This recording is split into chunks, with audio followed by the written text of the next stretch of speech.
Gracia que me alcanzó, amor que no soltará. Cristo mi roca firme, mi vida en ti está. Cantaré por siempre fiel, tu bondad no cambiará. Desde hoy... Marcos capítulo 1. Leeremos Marcos capítulo 1, versículos 29 al 34.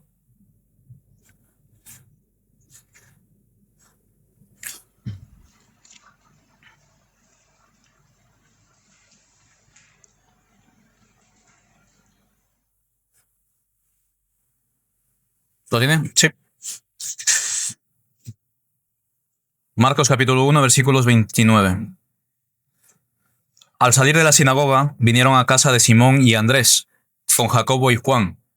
Y la suegra de Simón estaba acostada con fiebre, y enseguida le hablaron de ella. Entonces él se acercó y la tomó de la mano y la levantó, e inmediatamente le dejó la fiebre, y ella le servía. Cuando llegó la noche, luego que el sol se puso, le trajeron todos los que tenían enfermedades y a los endemoniados.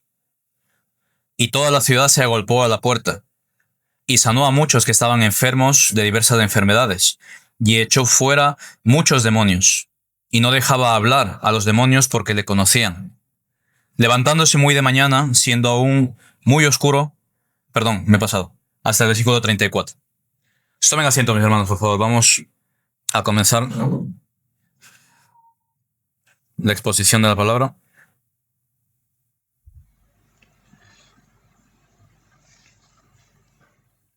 Recordemos que estamos viendo el Evangelio según Marcos. Vale, vamos ya al final del capítulo 1.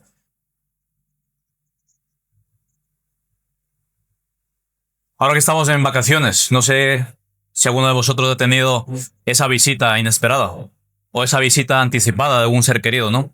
Que estamos tan ansiosos de que llegue y al momento de que venga ese familiar, ese ser querido a casa para compartir un tiempo con ellos.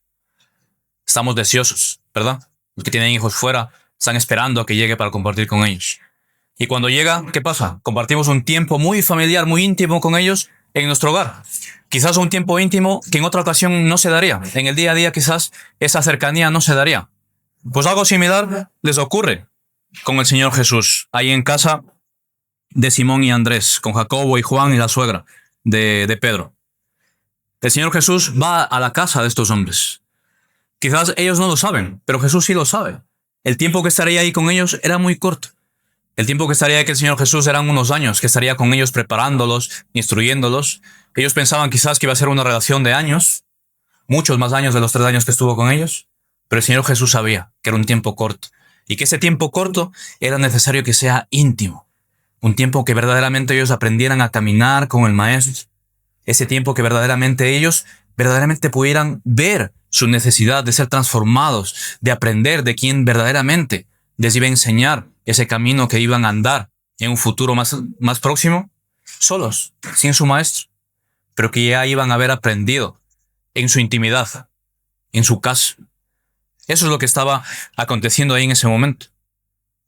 Pero como digo, en muchas ocasiones no sabemos el tiempo que va a durar ese momento de felicidad con ese ser querido. No lo sabemos, pero el Señor sí lo sabía. Y por eso el Señor quería aprovechar todo el tiempo del mundo, constantemente lo llevaba a sus discípulos aparte, los instruía. Y aquí, ¿por qué? Vemos que el Señor viene a casa de Simón y de Andrés. Porque recuerden que el versículo anterior, ¿dónde estaba el Señor? Estaba en la sinagoga. Y acababa de reprender a unos demonios de aquel que convivía en medio de la sinagoga.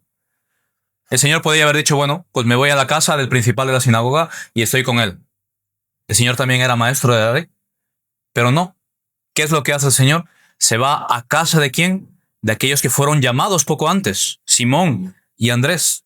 De aquellos que fueron llamados a tener una intimidad con él. A esa casa es a la que va. A ese lugar es al que va.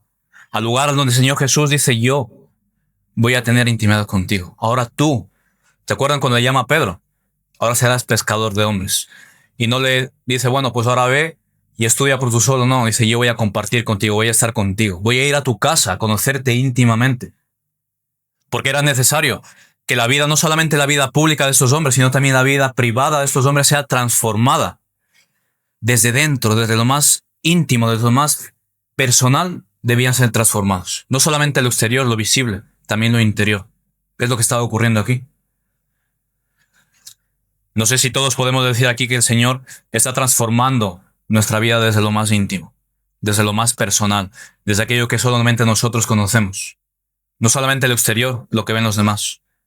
Necesitamos, debemos desear cada día que el Señor esté ahí, en lo más profundo, en lo íntimo, en mi hogar. Y no en mi hogar, en mi casa física, sino en mi hogar, ahí dentro donde estoy yo y mi corazón. Yo solo con mis pensamientos, yo solo con mis emociones, con mis deseos, con mis anhelos. Ahí dentro es donde tiene que morar el Señor Jesús. Y es ahí a donde va. Con Simón, con Andrés. Este Simón que habla ahí es Pedro, quien después sería el apóstol Pedro. Así que aquí vemos al Señor Jesús, versículo 30, versículo 29 y 30. ¿Entrando a dónde? A donde existe necesidad. Jesús entra en el hogar. Aquí todo el mundo tenemos una casa, tenemos un hogar. Pero lo que verdaderamente ocurre dentro, la verdadera necesidad que está ahí dentro, solo lo conocemos nosotros. Y es ahí donde entra el Señor. Donde Él sabe, porque el Señor sabe. Dónde hay la necesidad, a dónde tiene que acudir, dónde tiene que ir. Y así que Marcos nos lleva de un pasaje anterior donde está en la vida pública, en la sinagoga, nos lleva a ese lugar íntimo, a ese lugar privado. Recordemos que estamos viendo Marcos, nos está enseñando la autoridad y el poder que reside en aquel Jesús, que mucha gente no sabía quién era ese Jesús. Y Marcos nos está mostrando que Jesús es el Hijo de Dios, es ese siervo sufriente prometido. Por eso nos está mostrando constantemente la autoridad del Señor Jesús, reprendiendo demonios, sanando enfermos, haciendo milagros, aunque solamente eran señales para mostrar quién Él era, y que por lo tanto tenía toda autoridad para proclamar ese evangelio, esas buenas nuevas del reino. Así que mis hermanos, ¿qué vamos a ver aquí? Que la autoridad del Señor Jesús no abarca solamente la vida pública de la iglesia. El Señor Jesús, no es el Señor, no es el Salvador solamente de la iglesia, sino también es el Señor de la vida íntima, de los hogares. Mis hermanos, aquellos que estamos aquí, busquen por favor Salmo 139. Salmo 139, versículo 7.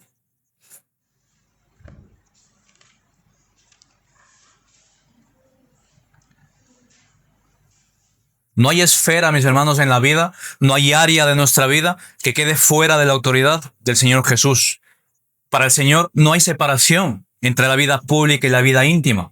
Somos una sola persona y somos hijos del Señor constantemente, en todo lugar, en todo momento, en todo tiempo. Salmo 139, 7 dice: ¿A dónde me iré de tu espíritu? ¿A dónde huiré de tu presencia? Subiré a los cielos, ahí estás tú. Bajaré al Seol, ahí estás tú. Donde sea que vaya, ahí estás tú, Señor. No hay lugar en este mundo al cual un hijo de Dios vaya y diga: aquí no existe el señorío de Cristo, aquí no existe la autoridad de Cristo. Soy yo. No. No hay ningún lugar al cual tú puedas ir y decir: Señor, estoy de vacaciones de tu autoridad. No existe. Si tú has confesado, si tú vienes aquí día tras día, vienes aquí cada domingo, cada jueves y adoras al Señor como iglesia, como pueblo, debes saber que ese mismo Señor estás llamado a adorarlo en tu intimidad. ¿A dónde huirá mi espíritu? ¿A dónde huiré de ti, Señor? Donde sea que vaya, ahí estás tú. Donde sea que vaya, tu autoridad sigue siendo la misma sobre mi vida, así como lo es sobre tu iglesia.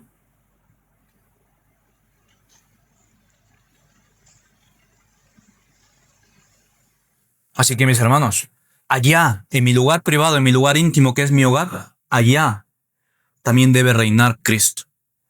Cristo debe ser ese centro de esos hogares. Cristo debe ser, mire, el Salmo 127.1 que dice: si Jehová no edificare la casa, en vano trabajan los que edifican. ¿De qué sirve un hogar en el cual Cristo no es el centro? ¿De qué sirven los hogares en los cuales puede haber abundancia material, pero Cristo no está ahí presente? ¿De qué sirve que yo venga aquí los domingos, adore a Dios, levante mis manos, pero cuando me voy a casa, Cristo se queda en la iglesia? ¿De qué sirve todo eso? Eso es lo que nos está hablando aquí. Recordemos que el Señor Jesús nos advierte en Juan 15:5. Fuera de mí, nada podéis hacer. Separados del Señor Jesús, nada podemos hacer. Hermanos, un hogar que intente edificarse dejando a Cristo de lado, ¿cómo terminará? terminará siendo un hogar distorsionado, terminará siendo un hogar destruido, un hogar en el cual solamente podemos fijarnos ahí fuera, cómo están los hogares hoy en día, a causa de que se ha distorsionado el modelo bíblico de familia. Las funciones, las responsabilidades de cada uno de los miembros han sido distorsionadas, cambiadas, anuladas. Solamente nos basta con ir a Efesios 5, donde los maridos, donde los esposos, donde los padres deben cuidar, proveer, alimentar a sus hijos, física y espiritualmente, proveer. Pero hoy en día parece que eso no vale. Eso es malo. Las esposas, las madres, sujetarse a sus esposos, cuidar, edificar sus hogares, instruir a sus hijos en la escritura. Pero eso es malo para la sociedad. Niños que no respetan a sus padres. Niños que no respetan la autoridad, ningún tipo de autoridad. Eso ocurre cuando Cristo no está en ese lugar íntimo. Eso ocurre cuando Cristo no está ahí presente. Cuando nos vamos de aquí de la iglesia y dejamos a Cristo aquí, cerrado en la puerta, y nos vamos a nuestra casa y Cristo no está ahí. Ahí es cuando ocurre esto. Entonces no podemos luego echarnos las manos a la cabeza y decir, Señor, ¿qué pasa en mi casa? ¿Por qué los valores cristianos que tú me enseñas en tu palabra? Busquemos Colosenses 3:12. ¿Por qué aquellos valores que deberían estar presentes en un hogar cristiano no están presentes en mi casa? ¿Por qué yo no los puedo identificar? Colosenses 3:12. 3:12 al 14.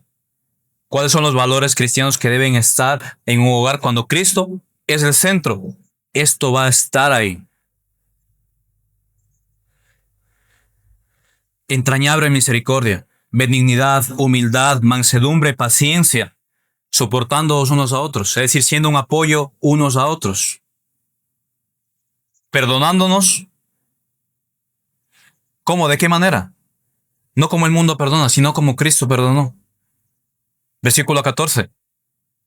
Vestíos de amor. El amor que proviene de Dios debe estar presente en ese hogar. Si queremos que todas estas virtudes cristianas estén presentes en nuestro hogar, mis hermanos,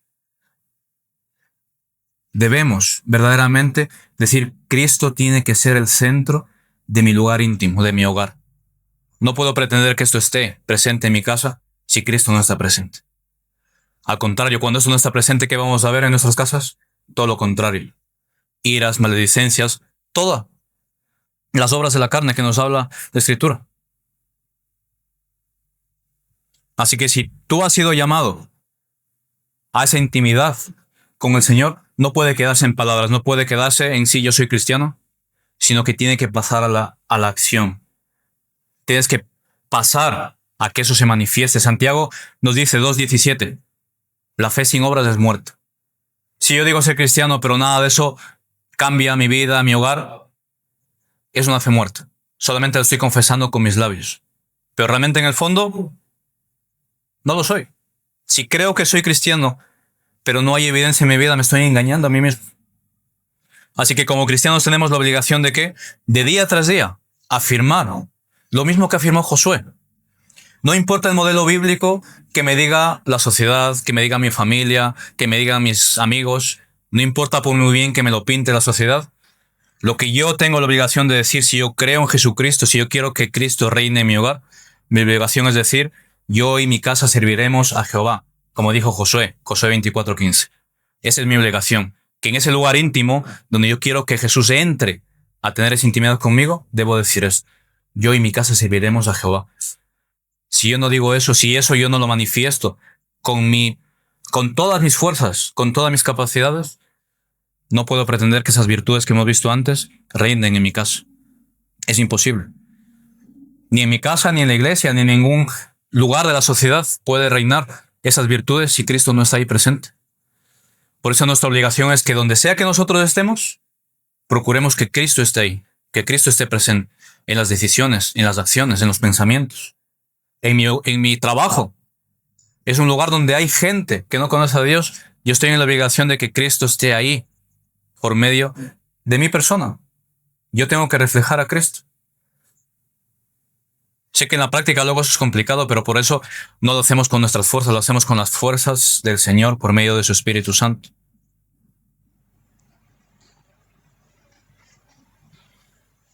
Mis hermanos, lo vimos en el Salmo, lo vimos en la oración el día jueves. También lo oró nuestra hermana.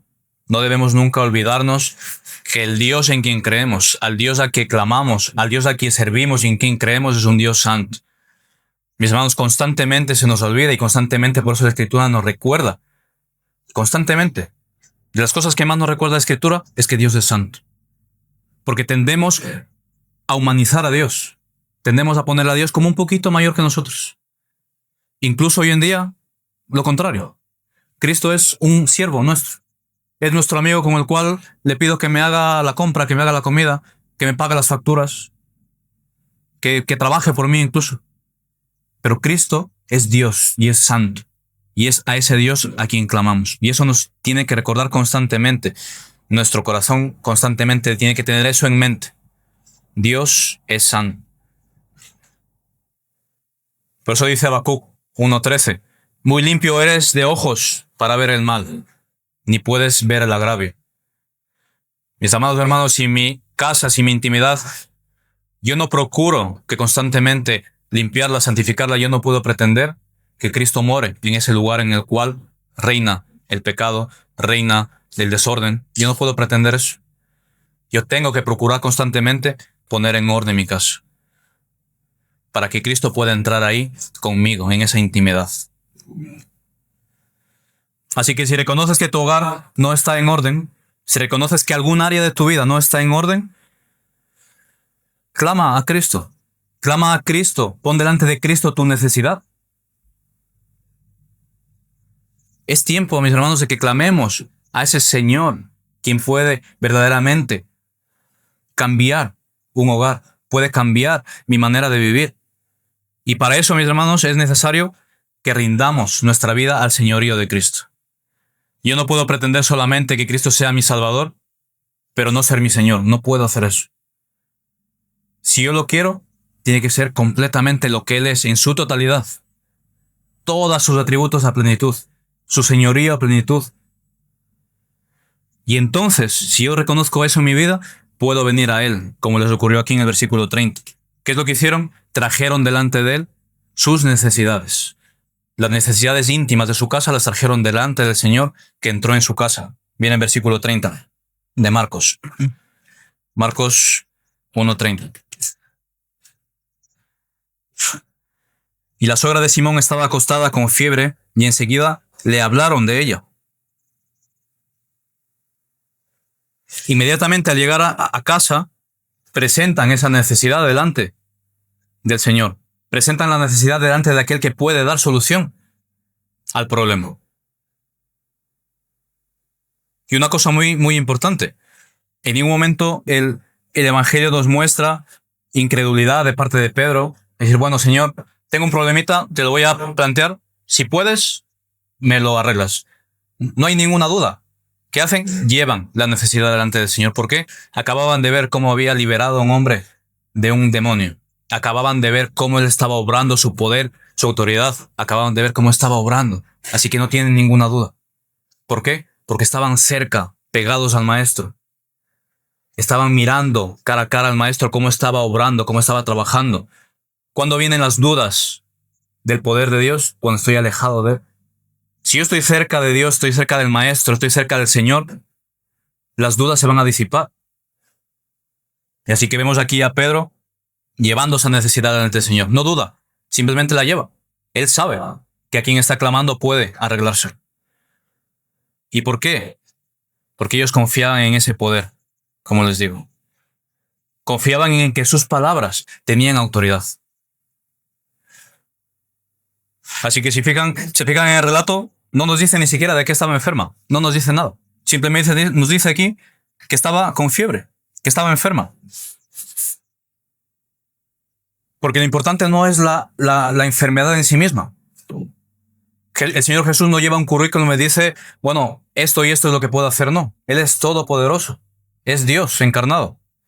Así que la enfermedad, sea cual sea, así sea una enfermedad imposible para el hombre, se la presentan. Porque para Él no es nada imposible. Lo único importante aquí es el poder que reside en Él, en quien puede sanar. Ese era lo importante. Tenían a Dios en su casa. ¿Cómo no le iban a aprovechar la oportunidad sabiendo que lo podía hacer? No dudan en ningún momento.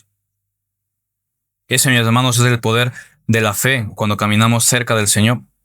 que toda duda se disipa y puedo ir confiadamente ante el Señor, con toda necesidad, con toda carga, con todo problema, por imposible que nos parezca, puede acudir a él, Señor. Mira, así como el niño viene delante de su padre. El niño no sabe si el padre tiene dinero o no tiene. El niño viene y le pide, podemos.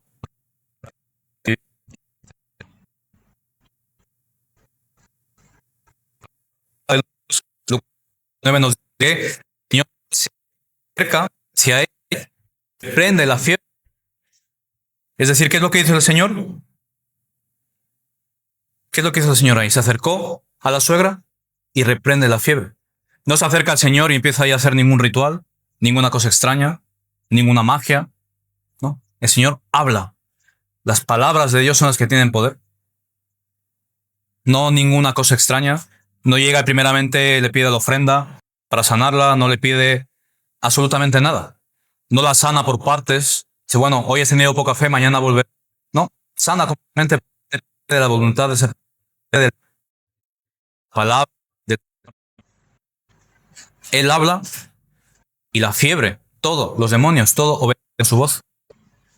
Ese es el poder de la palabra que está aquí en nuestras manos. No es necesario que hagamos nada extraño. Es necesario que seamos fieles a la Escritura, fieles a lo que tenemos aquí escrito en nuestras manos. Si fuésemos a Mateo 8:14, el otro pasaje paralelo, nos dice que la suegra se encontraba postrada. Es decir, estaba en una cama, no podía levantarse, no podía venir por ella sola al Señor Jesús. Por eso el versículo 30 de Marcos nos dice que le hablaron de ella. Ella estaba en su cama postrada, no podía moverse. Así que otros tienen que ir al Señor y presentarle la necesidad. Vemos aquí, mis hermanos, un hermoso ejemplo de intercesión que oraba nuestra hermana antes. Esa intercesión de estos hombres que tenían fe, la fe de estos hombres les movió a presentar esa necesidad de otra persona ante el Señor. Intercedieron por ella. La intercesión no es algo que surja naturalmente en nosotros. Cuando nosotros venimos en oración delante del Señor, ¿qué hacemos? Muchas veces empezamos a pedir por nosotros. Ni siquiera agradecemos a Dios, ni siquiera reconocemos quién Él es, simplemente vamos directamente a la petición. Porque si recordamos el Padre Nuestro, ¿cómo nos enseña el Señor a orar? Primeramente reconocer quién es Dios. Y luego, después del todo, al final, viene la petición. Pero aquí estamos viendo que lo que hacen ellos es reconocer al Señor, su poder, y después presentan la necesidad de otra persona, no la suya propia de Pedro. Así que aquí como nosotros como iglesia debemos quedarnos con esto, mis hermanos. Debemos quedarnos en que no debemos esperar a que alguien nos venga con una petición. Decir, hermano, ayúdame a orar por esto, ora por mí, me pasa esto. No esperemos a eso. Vayamos directamente al Señor. Mira, Señor, mi hermana yo sé que le pasa esto. Aquellos hermanos que aunque no los conozco sé que están pasando mal. Intercede por ellos al Señor. Porque eso es parte de nuestra vida como iglesia. Que aquellos que son nuestros hermanos que yo no los conozco, por ellos también tengo que velar en oración, interceder por ellos. ¿No dice Efesios 6:18? Orando en todo tiempo, con toda oración y súplica en el Espíritu. ¿Por quién? Por todos los santos. Por todos los santos. ¿Y por qué es necesaria la intercesión como iglesia? ¿Por qué necesitamos practicar la intercesión? Debe ser parte de nuestra vida de oración.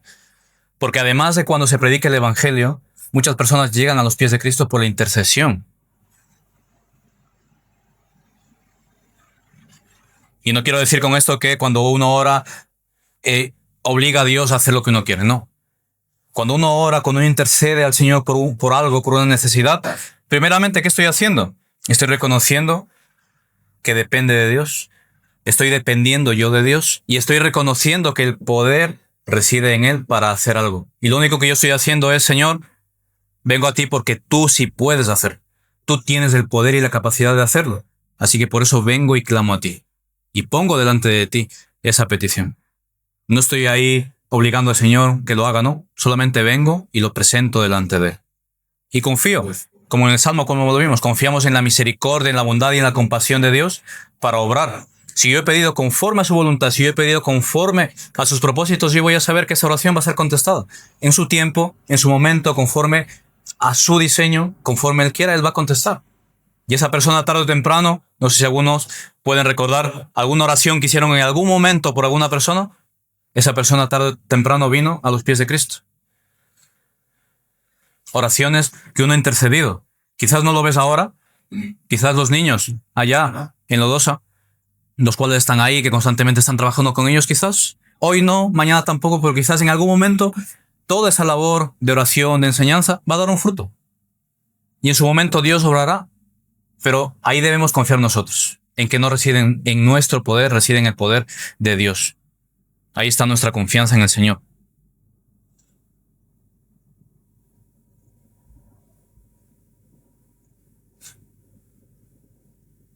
Y además, ¿por qué nosotros debemos orar de esta manera? No solamente por nosotros, sino por los demás.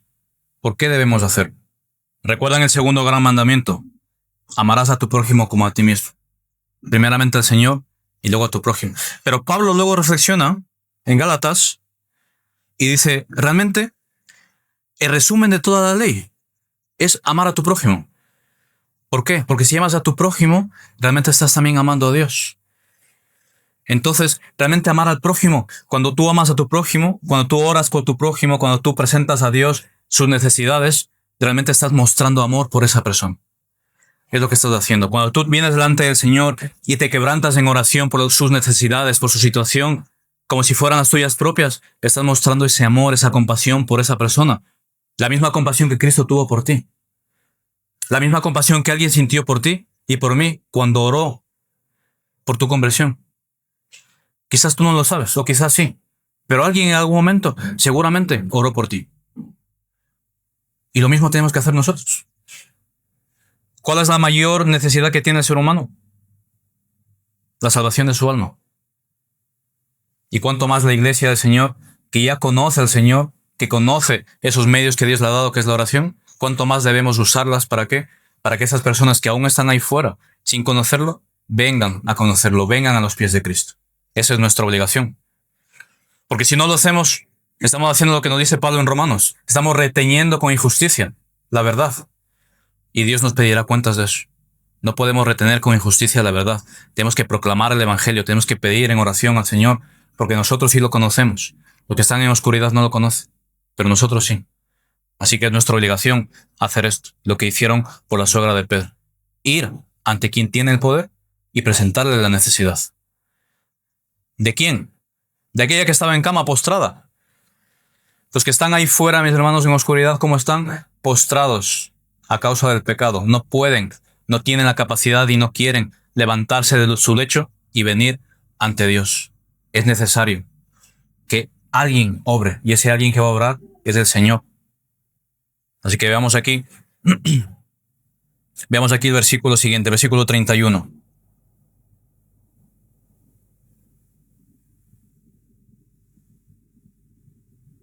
Recuerden que la suegra está en la cama, está postrada, no se puede levantar. Entonces, ¿Jesús qué hace? Se acerca a ella. Los detalles de este versículo son importantes. El Señor es quien se acerca a esta persona. ¿Qué nos dice Juan 1:14? Ya que el Verbo fue hecho carne y habitó entre nosotros.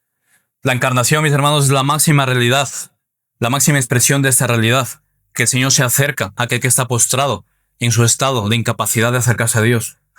Dios se encarnó precisamente para poder acercarse al necesitado, a la viuda, al huérfano, al despreciado. Él vino y se encarnó. Es la máxima expresión de esto, de que Cristo se acerca.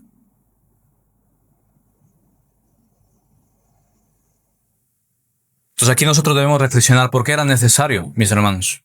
Efesios 2:1 que nos dice, ¿cuál es nuestra condición antes de venir a los pies del Señor? Muertos en nuestros delitos y pecados. Muertos, incapacitados, en una cama, postrados como esta mujer.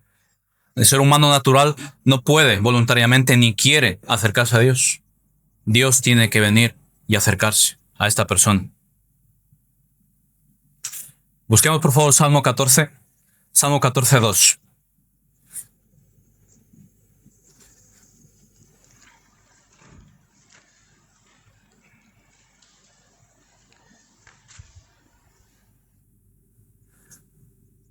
Salmo 14, 2 y 3.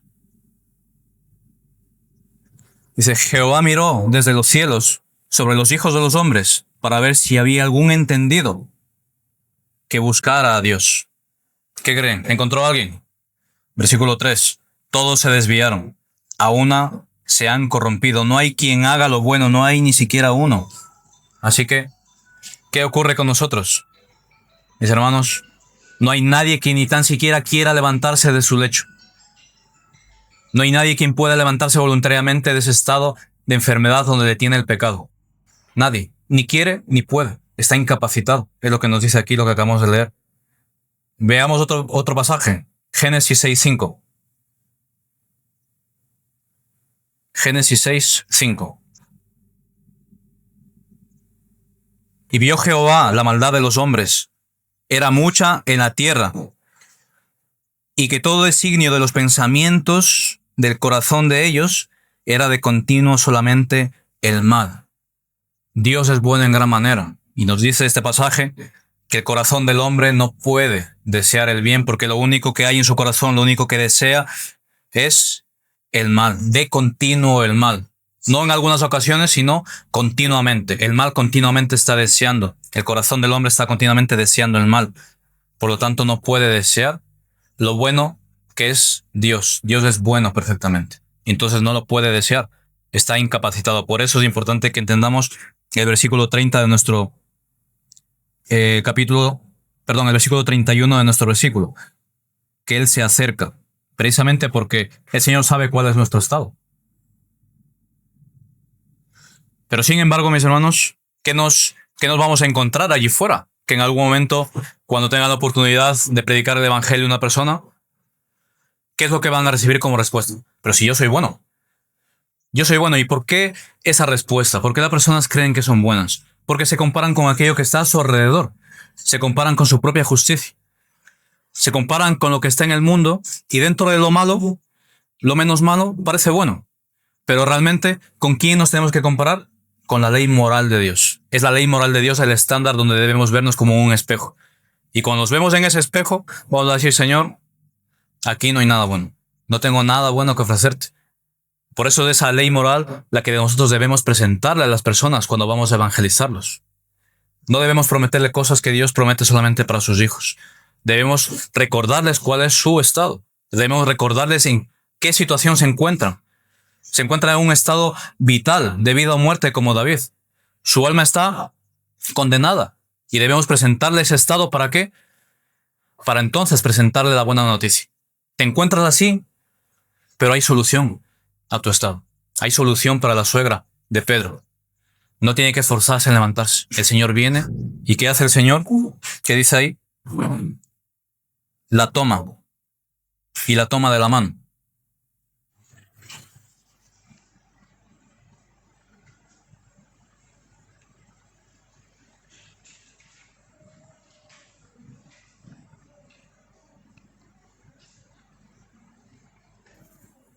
Leamos un momento Romanos 1:28 para que podamos entender el siguiente punto. Romanos 1:28.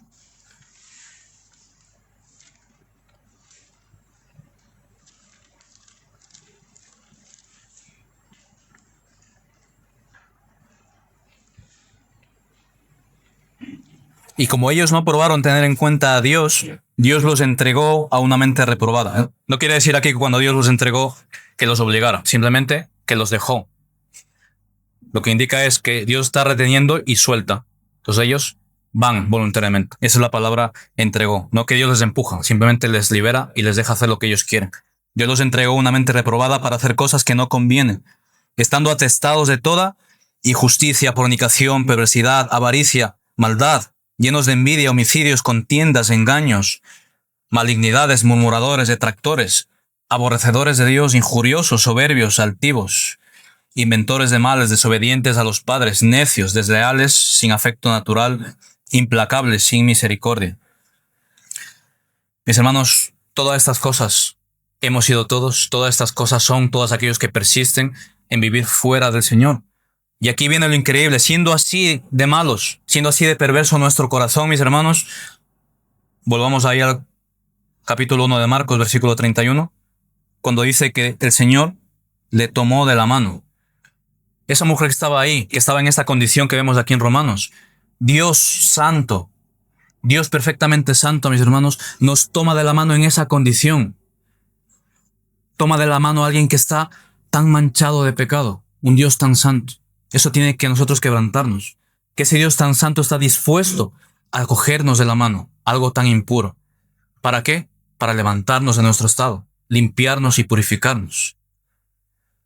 Eso nos tiene que quebrantar, mis hermanos, porque cuando eso ocurre, cuando Dios viene, nos coge de la mano para levantarnos, su santidad, su luz, va a alumbrar nuestro pecado a tal manera que nos va a ser completamente evidente cuál es mi estado, cuál es mi pecado, cuál es la maldad de mi corazón, porque su luz va a alumbrar completamente lo que verdaderamente soy.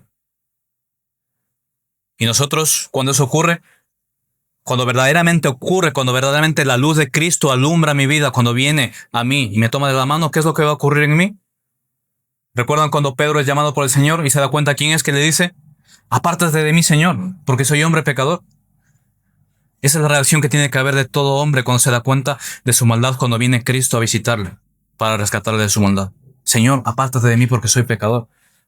O como dijo ahí Isaías 6:5, ay de mí que soy muerto, porque siendo hombre inmundo de labios y habitando en medio de pueblo que tiene labios inmundos, mis ojos han visto al Rey, Jehová de los ejércitos. Tengo que temblar en el momento en el que el Señor se acerca a mí y me muestra con su luz cuál es mi pecado. Así que la única respuesta cuando esto ocurre, ¿cuál es? Inevitablemente el hombre tiene que arrepentirse. Cuando el Señor te muestra con su luz, con su verdad, el pecado que hay en ti y verdaderamente ha ocurrido, la única respuesta que debe nacer del corazón de una persona es el arrepentimiento. El arrepentimiento es lo único que tiene que ocurrir. Y finalmente, cuando esto pasa, ¿qué dice ahí? Versículo 31, la levantó. Recordamos que ¿de dónde la levanta? Muertos en nuestros delitos y pecados, Efesios 2:1. De ese estado de podredumbre en la que nos encontramos, en nuestros pecados. De ahí nos levanta. ¿Por qué? Porque el Señor vence las consecuencias de la caída. Esa separación que a causa de la caída todos de nosotros hemos estado, el Señor la vence. Y Él restaura esa relación con el Señor cuando Él nos levanta de ese lecho de pecado. Y Él nos promete. ¿Qué nos promete? Que Él nos restaurará a tal punto que seremos revestidos de lo incorruptible, de inmortalidad. Todo nuestro ser será perfeccionado a la imagen de Cristo. Así que pensemos por un momento, y esto nos tiene que traer a nosotros paz a nuestro corazón cuando verdaderamente confiamos en el Señor. ¿Cuál es la paz que tiene que haber, abundar en nosotros? ¿Cuál es? Que cuando yo reconozco la labor del Señor en mi vida y reconozco el precio tan alto que tuvo que pagar Dios por mi rescate, tengo que reconocer que está en sus manos y está en su poder ¿el qué? El perfeccionarme, el llevarme hasta la meta, el llevarme hasta el final. No depende de mí. Y eso lo único que tiene que provocar en mí es una vida de constante agradecimiento al Señor. Miren por favor Juan 6:39.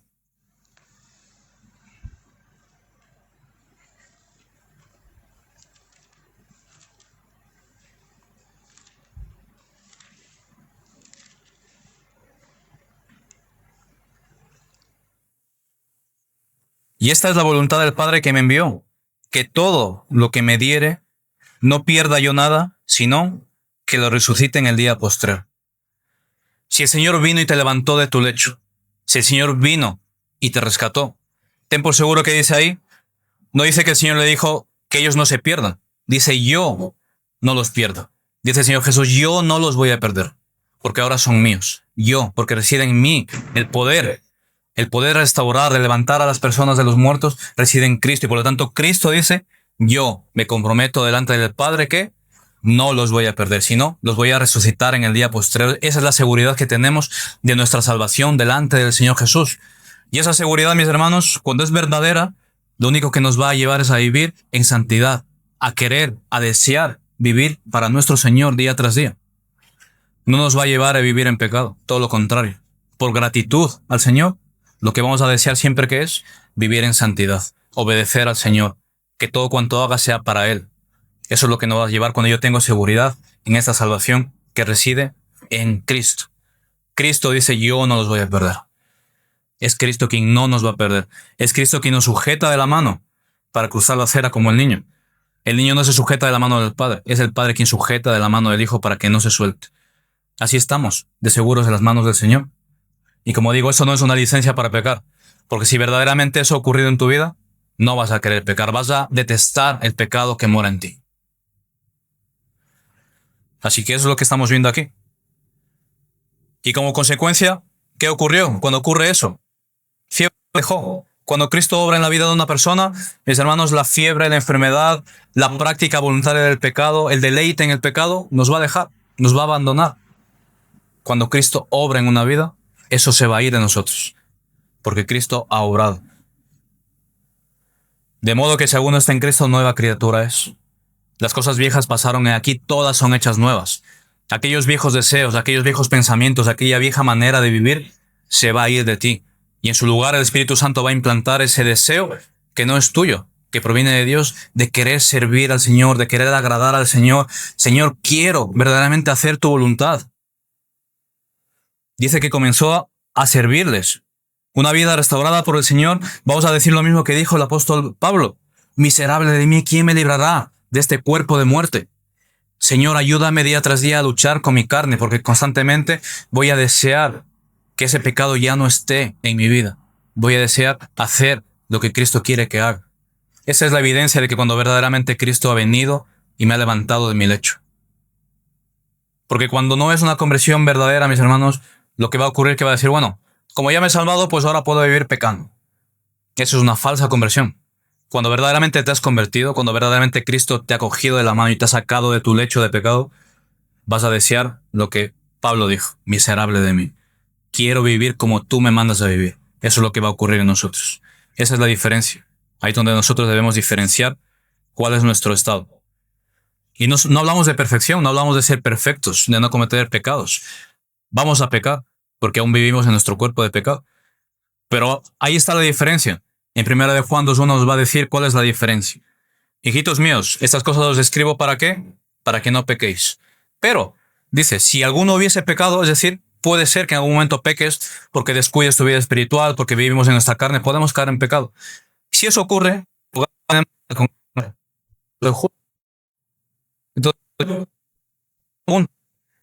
entonces, realmente te dueles cada vez que caes en pecado, te duele, Señor, he fallado.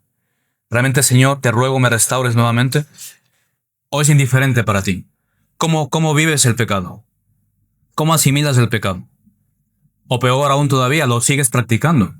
El pecado en el cual vivías antes, aunque ahora dices que eres cristiano, lo sigues practicando voluntariamente, entonces estás en un problema. Porque si vamos más adelante ahí en Juan, en 1 de Juan 3:6 nos dice, todo aquel que permanece en él no peca. Es decir, no vive continuamente practicando el pecado voluntariamente. Dice, todo aquel que peca no le ha visto ni le ha conocido. 1 de Juan 3:6. Entonces, si verdaderamente has conocido a Cristo, no vas a vivir practicando el pecado.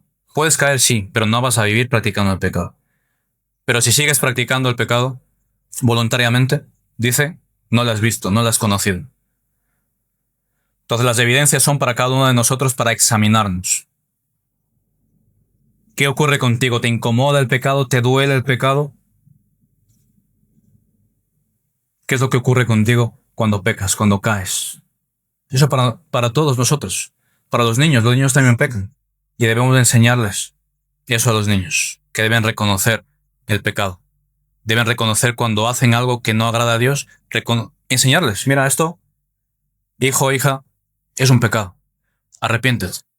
Y enseñarle al niño a orar, pedirle perdón al Señor.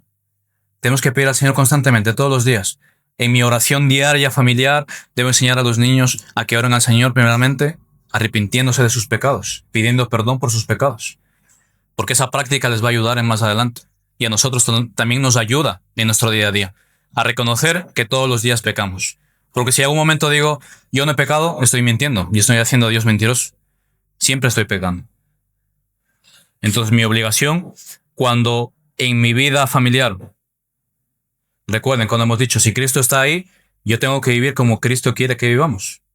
Y mi práctica familiar tiene que haber la oración familiar. Debemos orar. Con los niños debo enseñarles a orar. Y el arrepentimiento tiene que ser parte de la oración. La confesión de pecados, parte de nuestra oración.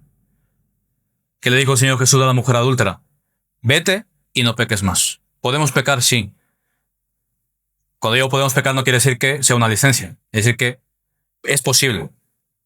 Pero eso es diferente a vivir continuamente, practicándolo.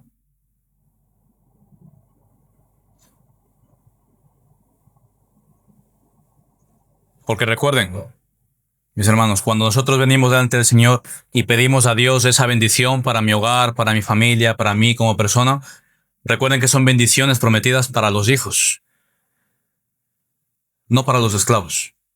Las bendiciones que Dios promete para su pueblo son para sus hijos, aquellos que son llamados hijos, aquellos que han sido dados ese derecho porque se han arrepentido. A ellos les ha dado el derecho de ser llamados hijos y para ellos son esas bendiciones. No para aquellos que siguen siendo esclavos del pecado. Dice, la hija de la libre no heredará con el hijo del esclavo. Así que las bendiciones que Dios promete son para aquellos que son sus hijos. Esa es la bendición del Señor. Esas bendiciones eternas que continuamente van a estar ahí disponibles para nosotros. Para aquellos que no lo son, para aquellos que practican el pecado y por lo tanto no son de Él, ¿cuál es su recompensa? Las llamas de fuego del infierno. Dice, para dar retribución a los que no conocen a Dios ni obedecen el evangelio de nuestro Señor Jesucristo. Esa es la paga y la retribución para aquellos que no creen en el Señor Jesús, para aquellos que desobedecen, para aquellos que viven practicando el pecado. Esa es la paga. La muerte, las llamas del infierno, no las bendiciones. Por eso nosotros cuando evangelizamos no debemos confundir las bendiciones que son para su pueblo con aquellas que no lo son. Cuando yo evangelizo a una persona que vive, que sé que no conoce al Señor, yo no le puedo decir, Dios te promete esto o aquello. Yo tengo que saber cuál es la condición.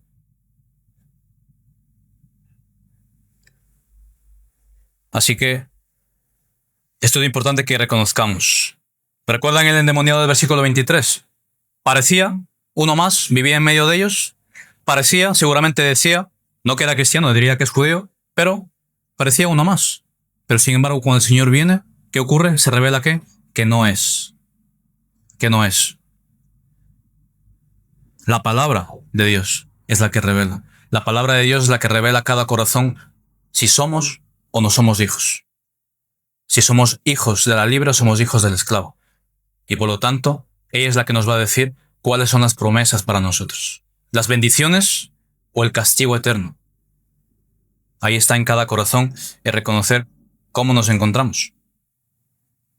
Así que ya para concluir, vemos en los versículos siguientes, en el 34, ¿a quién sana el Señor? Dice, estaban enfermos de diversas enfermedades y echó fuera a muchos demonios. El Señor, aquí para el Señor Jesús, nada, mis hermanos, nada, ninguna dolencia, ningún dolor del alma, ni física, ni espiritual, nada se resiste a la obra de Cristo. No hay enfermedad tan grande que pueda superar a Dios. No hay demonio que pueda resistir a su voz. No hay necesidad que Él no pueda suplir. Dice el Señor Jeremías 32:27, he aquí yo soy Jehová, Dios de toda carne. ¿Habrá algo que sea difícil para mí? Dice el Señor. No, la respuesta es no, por supuesto que no. Por eso vienen enfermos, vienen endemoniados, presentan sus necesidades de Él. Y es lo que nosotros debemos hacer. Venir delante de Él con esa confianza de que no hay nada difícil para el Señor. Así que debemos tener por seguro que cuando nos acercamos al Señor con una verdadera fe, pidiendo conforme a su voluntad, será contestado.